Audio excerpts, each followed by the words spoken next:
Polisi membeberkan detik-detik emak-emak menabrakkan motor metik ke SPKT Polres Pematang Siantar. Pelaku berinisial FAM sudah ditangkap dan dimintai keterangan sehingga jalan cerita mulai dari penyebab dan aksinya sudah diketahui secara runtut. Perempuan asal Kabupaten Simalungun, Sumatera Utara, nekat menerobos markas Polres Pematang Siantar dengan motornya lalu menabrakkan ruang sentra pelayanan kepolisian terpadu atau SPKT pada Senin 21 Maret 2022 pagi. Penyebabnya, ia diduga depresi karena rencananya untuk menikah lagi yang ketiga kali tidak direstui. Usai kejadian itu, FAM beserta sepeda motornya Honda Scoopy dengan nomor polisi BK 5756 TAK diamankan polisi. Kapolda Sumut, Irjen RZ Pancaputra Simajuntak mengatakan, kejadian berawal saat FAM datang dengan mengendarai motornya dari arah Jalan Sutomo.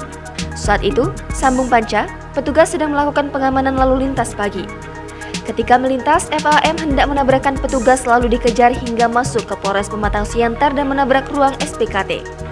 Dari hasil pemeriksaan dan pendalamannya dilakukan polisi bahwa FAM hendak menikah lagi untuk yang ketiga kalinya usai ditalak suaminya yang kedua. Rencana pernikahan ketiga ini merupakan permintaan dari suami keduanya itu. Namun, kata Putra, permintaan pernikahan tersebut tidak diterima oleh orang tua FAM. Setelah berpisah dengan suami keduanya, sambung panca perubahan perilakunya semakin memuncak.